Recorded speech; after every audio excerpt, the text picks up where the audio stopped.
Well, hi guys, welcome back to Linda's Pantry. Today, yesterday I canned apple pie filling for you.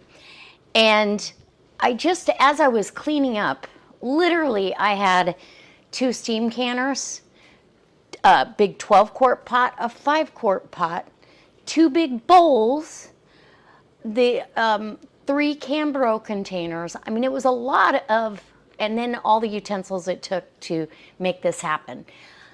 It is a labor of love.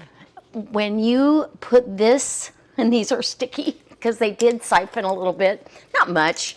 I mean, I got a little bit of stuff around the edges. You've got to get that all cleaned off. So, and the rings, and I've got my sink started here, and it went to drain because I put the dishwasher on. I don't have a drain for this sink, so this is kind of a makeshift deal. But I'm going to fill my sink with hot soapy water. We're going to get these jars cleaned. This is part of the canning process.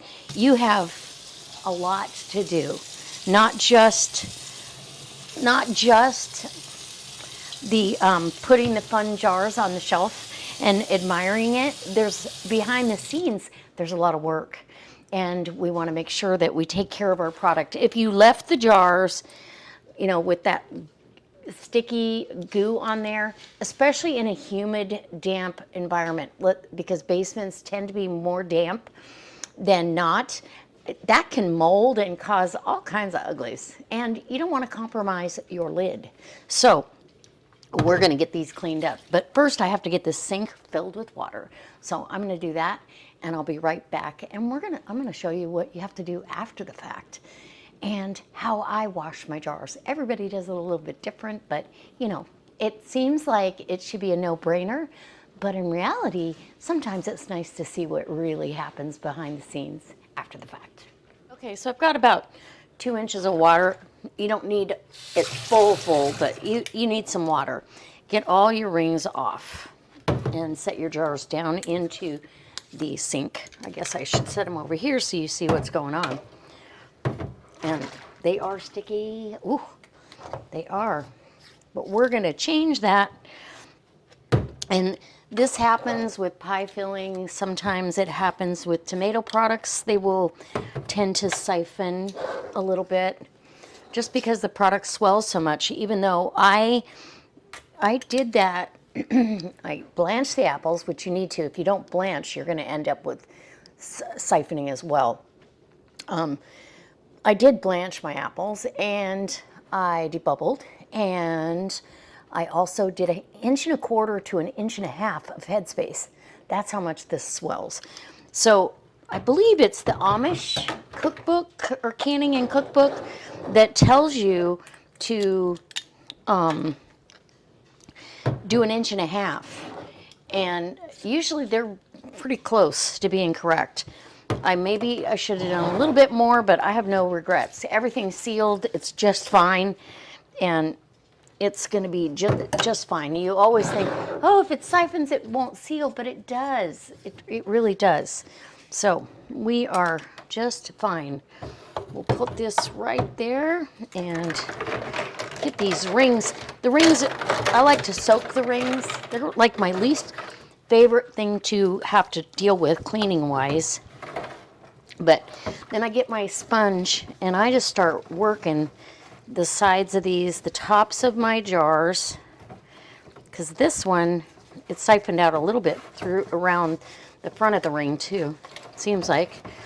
Anyways, and if I need more, or I need to soak it, turn it on its side. It's not gonna, if that seal breaks, well, it wasn't a good seal to begin with. So we've got to get that stuff off there. And you can't really do it until the next day. So literally washing your jars is very, very important. We don't want mold. We don't want anything contaminating anything in the pantry or inviting rodents. That's the other thing. If you're not cleaning these properly, you could be inviting pests into your pantry So let me get you down here close so you can see exactly how I make sure my jars are spotless. Okay, right now. Okay, here we go. Get a little bit of your dish soap on there. And this one, I've had this one turned on its side to soak some of that. So you're getting all busy with that jar. And then just go around and really feel, did I get everything? Does it feel clean? And once you're satisfied, then you can rinse it. And I use hot water. Like I said, if my seal is not there, this isn't going to make it unseal. It is definitely worth taking the time to make sure that your jars are clean and squeaky. Although, right here, I just found some more.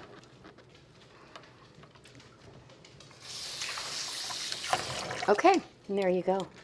And what do you use apple pie filling for other than pie? Cobblers.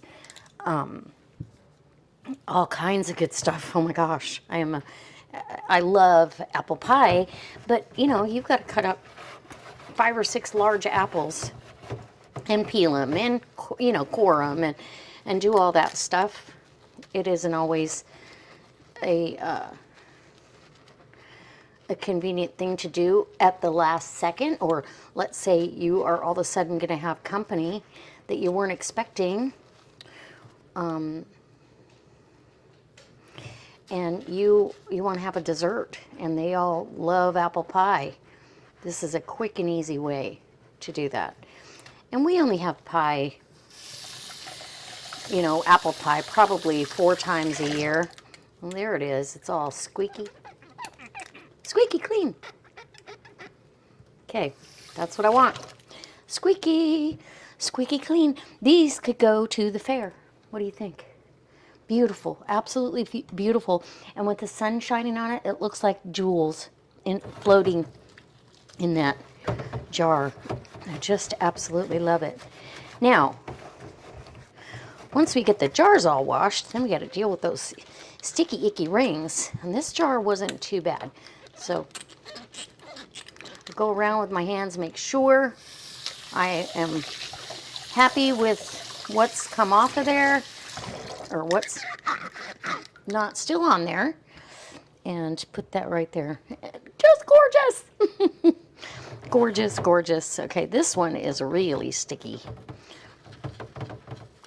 We'll do one more, and then I won't make you watch the rest of this show, but you really have to put some elbow grease into the pie filling. Normally, jars aren't that hard to clean, but like this ran down the side of the jar a little bit, so it's dried on there.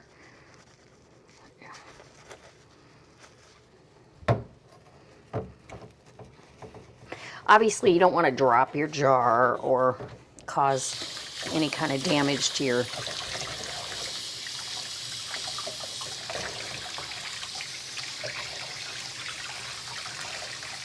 And if you have a brush that you want to use, you can do that too. You can dedicate a brush to the job. It'll help.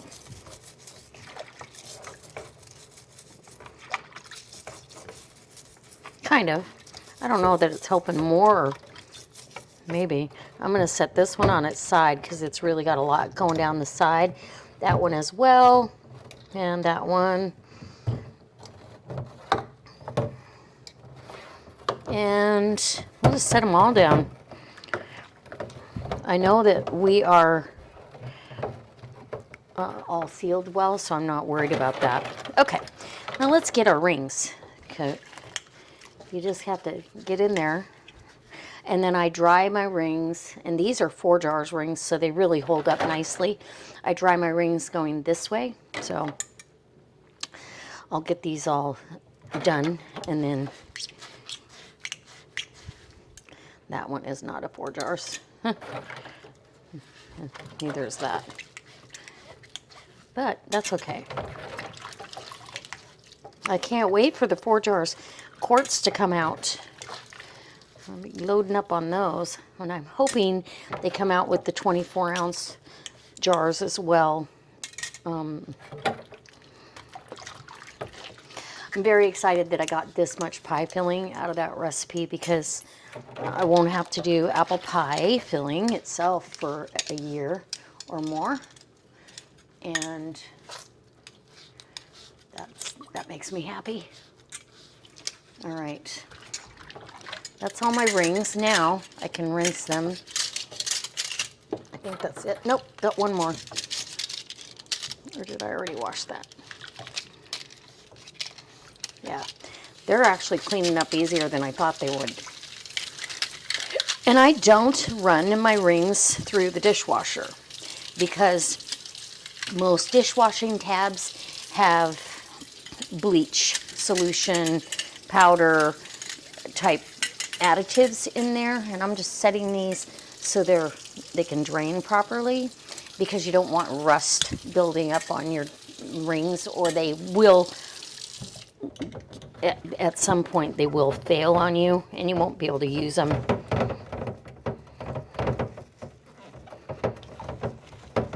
Okay, back to cleaning jars. I guess you guys get the picture. When I'm done with this, I will bring you back and we'll hit the next step. Okay, so now that all the jars are washed, and a couple of them I had to double check and really go around and make sure that these threads are all clean, because after these sit on your shelf, they're not gonna come clean. So then I take a really nice clean dry rag, really go around that, make sure there's no resistance and no sticky residue anywhere. Get those lids nice and dry. And like if I see something, like on this one, it's going to be very hard to pick up on camera, but on this bottom thread, I do see something there, but it looks like it's just surfacey.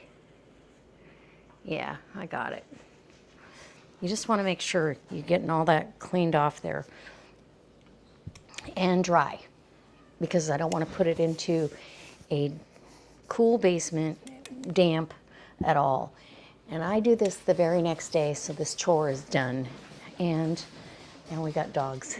I'll be right back. I'm back, sorry. They get all excited because we're working inside and out today. So lots going on.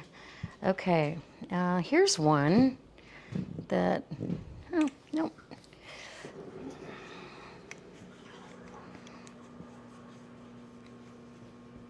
Yeah, get these jars all polished up, and I'm going to be using, I'll probably use this one. I'm going to be doing another one of my never buy it again videos, and it's going to require a sweet treat. So we'll be using one of them, and I can show you how that comes out. So you'll stay tuned for that video. It's coming up this week. And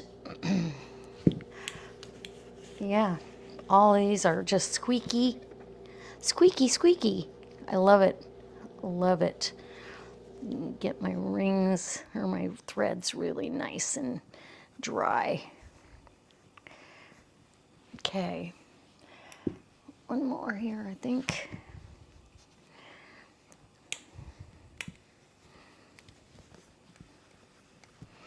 And I don't remember if I did this one. It looks like I did. She's not, yeah. Okay, so now these are all dry enough that I can label. And let me bring you in so I can, give you an idea. Everybody labels differently. You can put a label on the front, you can put a label on the top. I use the lid because the lids I throw away. So if there's markings on that lid, I know it's been used. Yes, I use a pry lid opener, so I could use it for dry goods. Quite typically, I do, but then it's always got a label on it, so I don't like doing that very much. I usually use any off-brands or what might come in the box of new jars for dry goods. I also, yeah, I don't reuse those lids, and I certainly wouldn't reuse them for canning.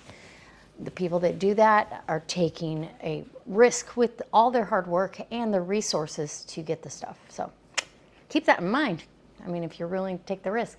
Okay, I'm gonna bring you in close. Okay, so I do the month and year that I canned it and try to keep it legible. It's hard to write on a lid. Okay. I always wish that I could do that before I put them on the jar, but I don't think they'd hold up for all that scrubbing.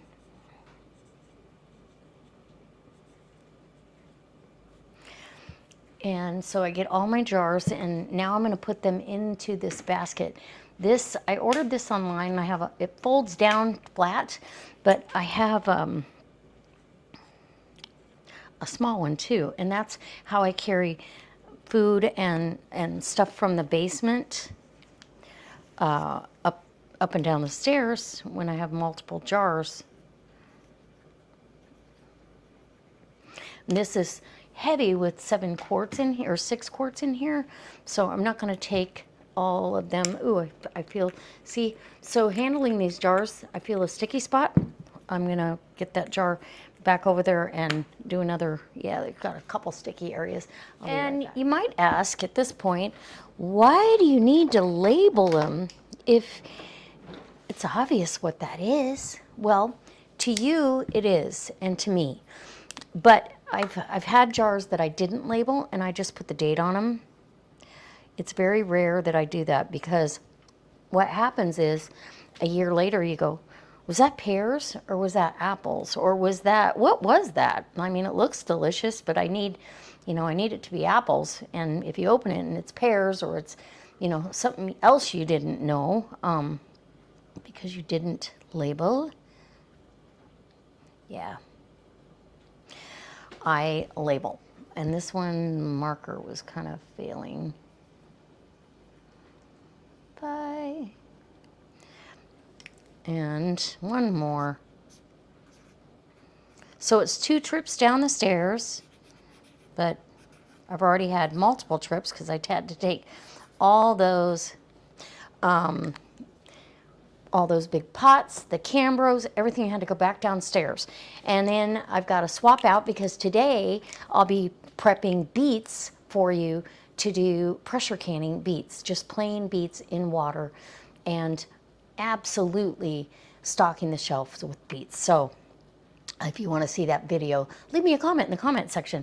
So I'm going to meet you downstairs, and these handles come up, but there's also handles here on the side, and this whole thing folds down. You can lock this into place just in case you're worried. Those sides lock into place and it can't collapse on you, or shouldn't. I've never had any issues. I do know that it's heavier if I have it full of quarts. So I've got a couple of the 24-ounce ones in here too. And so I'm going to load these down the stairs, and I'll meet you down there and show you what they look like and what I do with them on the shelf. Okay, so the first thing I did when I came down here is I shuffled a little bit. So I put the broth that was here down here next to the soup. It made more sense to have all that. And I was able to wipe the shelf down, get this shelf all clean. As clean as I really want to be down here, there's still some dust, even though this room is completely closed off. That's the nature of, a house. You're gonna get some dust, and it gets on these shelves, and you're like, how? I just cleaned them. So I've got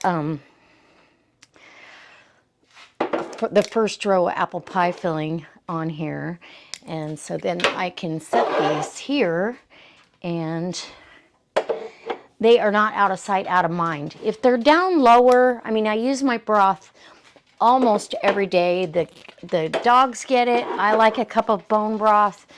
And so that is an everyday thing, but it made more sense to have it down on the soup section. And even though I've got chicken over here, it's still, this is the apple pie filling. I'll probably put all the beets that I pressure can are gonna go right here, because that area over there with the pint jars is pretty full. I don't know, I might be able to rearrange some stuff on that bottom shelf there and get some more things in there. But, or up here on the top shelf, I've got plenty of room for that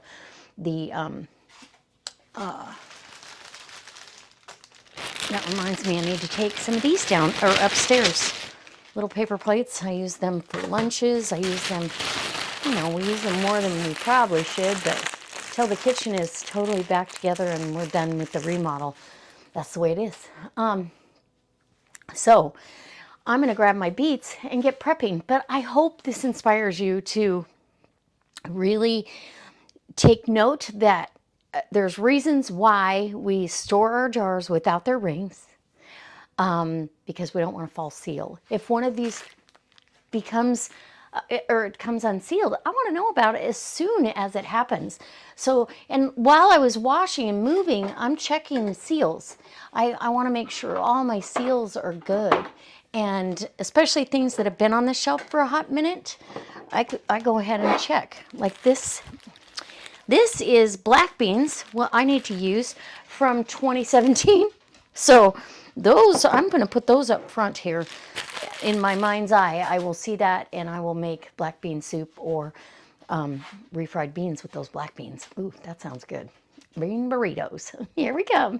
All right. Ooh, that sounds like a good lunch. Maybe we'll have bean burritos for lunch. All right, that's what we need to do. We need to take, this is an investment. This is an insurance policy that I have what I need on the shelf, and I want to take care of it. So it's a little bit of work, and I feel like it's a labor of love, but I know what's in every jar. I handpicked all the fruits and vegetables and meats, and I am comfortable and confident that I have what I need in the pantry. All right, guys, I look forward to the next canning video with you. I hope that you decide you want to see me can some beets. I do not have that video up. I've canned beets several times, but it's easier to do with it without the camera on. But anyway, I wouldn't leave you guys out if that's what you want to see. All right, guys, I'll see you next time. Bye. Guys, this apple pie filling is delicious. I do hope you try it.